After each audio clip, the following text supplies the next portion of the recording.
Well, hey everyone, Hudson Henry here. In this episode of Approaching the Scene, we're going to talk about traveling with gear on airplanes on bigger trips.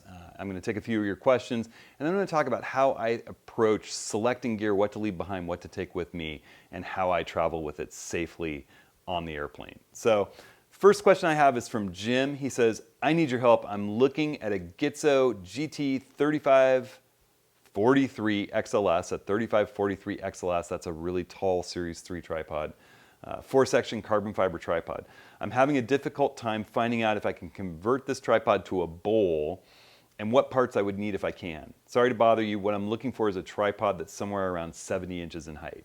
Well, Jim, you're in total luck because I recommend and I link these Enduro tripods. I absolutely love them. They're a Series 3 3-section tripod. But the one that I carry sort of constantly with me is the predecessor to the tripod you're talking about. It essentially is the older version of the 3543 XLS. It gets those really tall Series 3 carbon fiber tripod, and I'm gonna tell you why. I mean, both tripods are wonderful.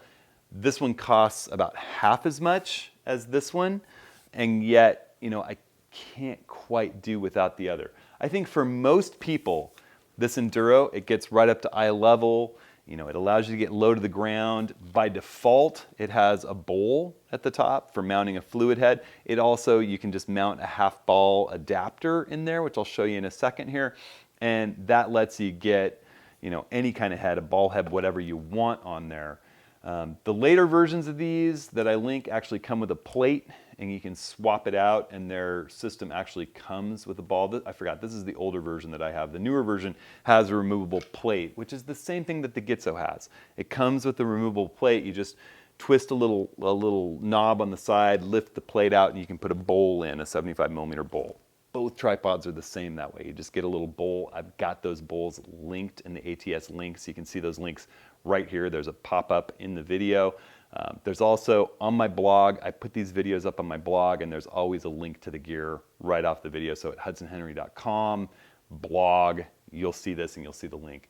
But the thing that's different between the two is that this is a 3-section tripod. They weigh almost exactly the same. This is the max height of this tripod. I'm going to just take this one off to the side. The Gitzo has the added benefit at about the same weight of a whole nother leg extension. So this one gets up, NBA player tall. And I know some of you are thinking, well, why do I need to get up NBA player tall? That seems ridiculous. Well, I'll tell you that the best situation I can think of is when you're on a steep hillside. You're on a steep hillside, you've got the tripod right sort of where you want it, but this third leg won't hit. Well, you can just reach out and extend that down the hillside to where it does touch. There have been situations where I've tried to get up over foliage. I find a little low wall, I step up on it, put 2 of the legs on the wall with me and extend the other one out, and all of a sudden I'm 4 more feet up and I'm over the top of the vegetation.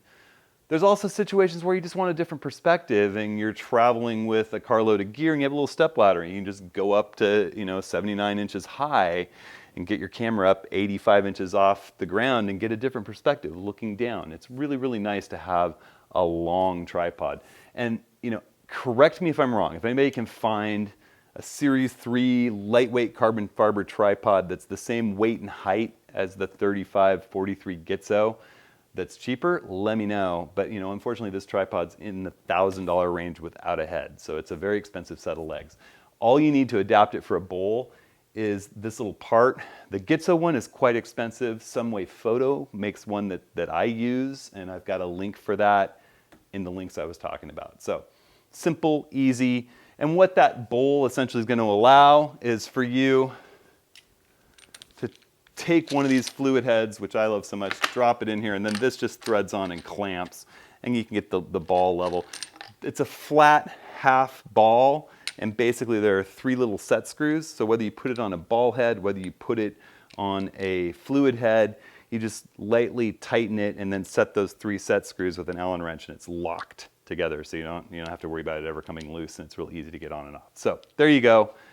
That's my 2 cents on the tripod you asked about. It literally is my favorite tripod in the world, and I wish it were a little bit more affordable. So the second question comes from Kevin, and he asks, what new photo equipment am I the most excited about? What new gear out there excites me? And am I excited about the new Nikon mirrorless that's been sort of teased? I wouldn't say it's been fully announced, but it's been teased. And I'm going to say, that the Nikon mirrorless is not the thing that gets me the most excited. I've used Fuji's mirrorless cameras. I have used and still use some Sony mirrorless cameras. And every time I have a workshop, half the students or more show up with mirrorless systems. And I've used everything up to the best of the mirrorless, which I think is the Sony a7R III at this point. Or some Leicas in a kind of a different class, but they're wonderful cameras. For me, for what I like to do, the digital SLR and its optical viewfinder and its optical autofocus system is still kind of the king. The battery life, the ability to look through the lens in the dark with my eyes adjusted to the darkness, the speed and tracking of the autofocus are just a little bit superior, along with the weather sealing. Now, Nikon could come out and surprise me, but I just don't see it being a better camera than the Nikon D850 or the Nikon D5 or the Nikon D500 for their purposes. And I don't have a D5, but I've used one and I loved it. And the D500 and the D850 are my two favorite cameras I've ever held. It's like I couldn't dream of anything better. So at this moment, I'm not excited about a new body. I will definitely check it out and I will let everyone know what I think, but I'm still kind of a DSLR guy. The things that do excite me, the first part of your question, I'm really excited about DJI's new revamp for the Mavic drones. I really do enjoy getting video and stills from drones from a different perspective and that smooth ability to move through the air. And I have a Mavic. I've had one since they launched the end of 2017 or into 2016. And I've really enjoyed getting better and better at flying and getting footage with it. And the promise is that the new Mavic is going to come in several varieties, one of which has a really nice 1-inch sensor that I'm hoping has more dynamic range and more ability to get clean video and stills in lower light situations. So I'm really excited to hear what the actual statistics are on that, and I'll probably be an early reviewer of that. The other thing that I'm really excited about is some time-lapse gear. Syrup, who's one of my favorite camera motion companies. They're out of New Zealand. SYRP is coming out with a new version of their Genie time-lapse slider, their motion slider. And I love capturing time-lapse, and moving the camera is a lot of fun in time-lapse. So I have one pre-ordered and I can't wait for it to get here. So those are the bits of gear that I'm most excited about, the Genie slider and the new Mavic Pro. Sarah asks, how do I pack for a trip and carry my gear safely on airplanes? And I think that's a really great question, and it's timed perfectly because I am actually at the moment getting packed for a trip tomorrow to Aruba. And actually, by the time you're watching this video on Thursday, I will be in Aruba and filming another video for you there. Part of my purpose is doing some work. It's a little bit of a family trip, and I'm going to be doing a little bit of kiteboarding. It's a spectacular place for kiteboarding. So I'm taking limited amount of camera gear and kiteboarding gear and the gear that I need to photograph some of the landscapes on the island and kiteboarding. It's an interesting location for kiteboarding where there's a great beach that some of the world's best pros kite on in the wind blows offshore. They have rescue boats in case something goes wrong, and they tend to throw tricks near the beaches if there are photographers, from what I've heard, because the wind is blowing them out. If something goes wrong, they get blown into deeper water instead of onto the beach. So it's a really great place to photograph amazing kite surfing and kiteboarding, and I'm stoked to do that. So I've been thinking about, what do I take to do that, and how do I carry a little less weight since I'm going to be carrying a bunch of kiteboarding gear with me. Luckily, the island's sort of a balmy 82 degrees at all times, and the water's 82 degrees, so I don't need a lot of clothing. I have a tiny thing of board shorts, t-shirts, but I do have some camera gear packed, and I've kind of thought through what I want to take and what I don't want to take. So first, I'm taking my f-stop Suka bag. I love f-stop's bags because of a couple things. One, it's a waterproof ripstop nylon that they make it out. Super durable with waterproof zippers on a lot of really handy compartments. B, they build it with a full-on true backpacking quality harness system where all the weight is adjusted to fit on my hips, not on my shoulders. The shoulder straps really just sort of keep the bag balanced and all the weight goes to my hips. It's a true backpacker's camera bag, and I love that. So I also like the fact that there's a nice, big, easy access panel that's padded well for my back right here, where I can just jump in and I've got what I need to get photographing quickly. Just pull it off my back, boom, there it is. So what am I taking in this beast of a bag? And you know, this is their biggest bag that fits in a carry-on section on the plane. One more cool f-stop thing, they're internal camera units. They have these padded compartments inside the bag that you can pull. This is their extra large Pro internal camera unit. They make smaller ones, all kinds of different sizes. So if I wanted to pack this bag differently, I could actually Velcro in a smaller internal camera unit and carry more backpacking gear or clothing or something for an assignment that I need aside from camera gear. In this case, I'm just carrying mostly my camera gear onto the plane with me, and I'm gonna be on the plane for 14 hours each way. It's a long ways. Aruba's just 10 miles off the coast of Venezuela, and I'm flying from the northwest coast of Oregon. So quite a long trip, and I don't want to destroy my back if I don't need to. So some things I'm leaving behind. I'm thinking, as much as I love it, my Nikon 14-24 is staying behind. It's just really heavy. And you know, my focus is going to be a little more on action photography here. My Nikon 70-200 is a wonderful lens. It's versatile. You can do wonderful portraits as well as, you know, long distance action. It's heavy. I'm going to leave it behind in favor of taking my new little lightweight Nikon 400 f4. This is that new 400 FL, or the PF ED lens. It's extremely sharp, really light, really small. It's smaller and lighter than the 70-200, and it's a 300. I've got this little Kirk foot that fits on it that has an Arca Swiss dovetail for mounting it to the tripod, nice and easy. It's a great, sharp, little flare-resistant 300 millimeter that fits in the same spot in your bag as most 105s. It's just a really, really cool little lens. I'm taking my Nikon D500 and my Nikon D850. I really like to have the D500 for sports action just because of the speed, the 10 frames a second for 200 frames of RAW, the incredible autofocus, and the fact that that turns this little 300 millimeter lens into the equivalent of a 450 millimeter lens by cropping the center of it. Just a really versatile sports shooter. I'm taking my D850, which I'm filming this Approaching the Scene episode with, just in case I want to do landscape work. It's the high megapixels, and it's going to get you a wider angle scene with the same focal length lens. So instead of my 14-24, I'm taking this 20 millimeter f1.8 Nikon lens, very light, very, very sharp, again, great in low light because it goes down to 1.8, has filter threads, and it throws a wonderful Sunstar at f16. That's one of my favorite things about it. Just a really, really beautiful Sunstar, easy to capture. Just stop down to f16 and obscure the sun or just catch that little bit of a sunrise. So that's definitely coming with me. The only other lens I'm planning on bringing is a 50 millimeter. So on the D850, it'll be a 50 millimeter. On the D500, it's like a 70 millimeter. So a versatile little choice. I've got a charger for the batteries. I'm taking a little Think Tank battery wallet with 4 extra Nikon batteries, plus the 2 in the camera, so 6 batteries, just in case I have some charging problems. I always want more batteries than I need. Got a little Lume Cube in case I want to do any light painting, along with some diffusers and filters for its little lighthouse accessory. Lume Cubes are just a great thing to have in the field. I've got my Hoya Solus filters, and I've got the 10-stop, 6-stop, 4-stop, and an HD3 circular polarizer, all with the Zoom magnetic filter holder system that Manfrotto makes, so it's just easy to switch in between.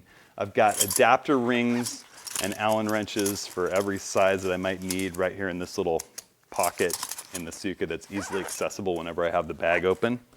I've got my Black Rapid hybrid Breathe strap that lets me really easily run around without the backpack and have the camera slung on my side, easily accessible.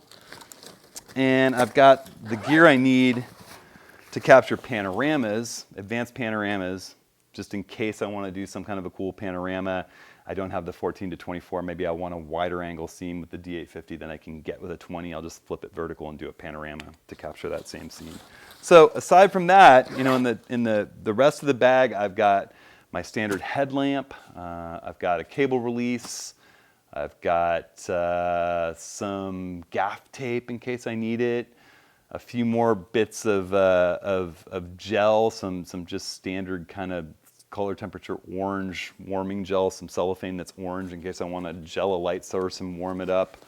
And that's about it. I don't really need a warm hat or gloves, any cold weather gear whatsoever. Oh, I forgot. I'm actually testing out some square or rectangular filters that Koken's making, a brand new series. You know, I'm not by any means giving up my Hoya Solus filters. They're so easy and so high quality, but I'm testing out this new Evo holder that they have. It's a lot like a Lee holder, really, really high quality.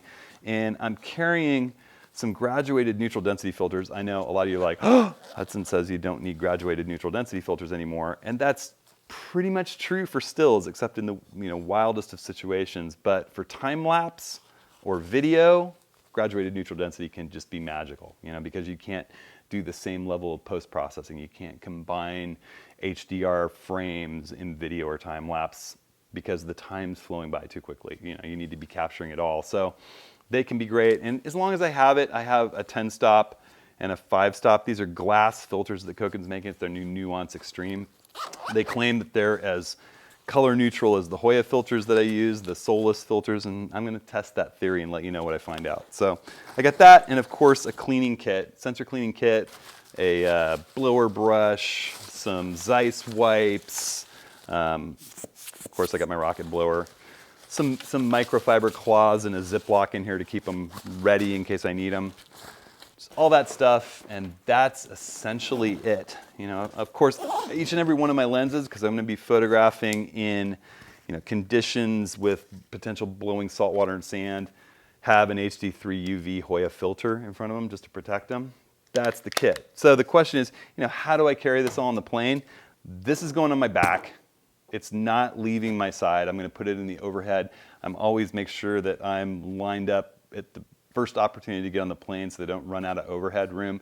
If for some reason, I've been with this pack on some of the most budget European airlines like EasyJet, and I've had arguments, but I've always been able to prove it'll fit in the carry-on size restraints.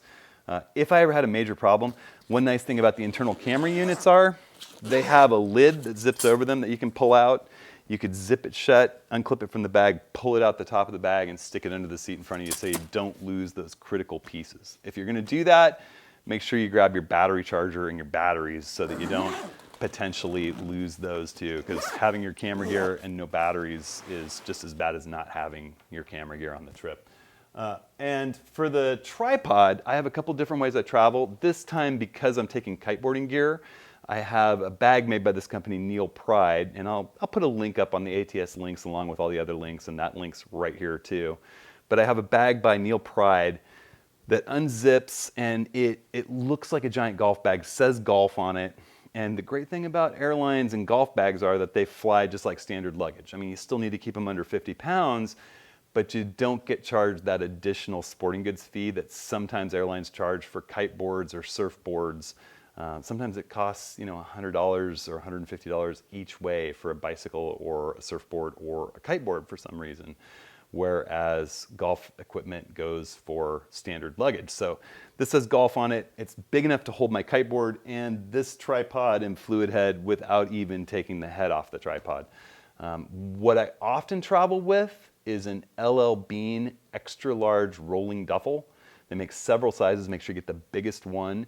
It's lightweight, it's really durable. I've been using them for, I have some that I've used for 4 years, taking to Patagonia and back, and multiple big trips, Alaska, Texas, you name it. I've been sort of everywhere with them. And they hold up, and they're a lot less expensive than some of the bigger outdoor brand rolling expedition duffels.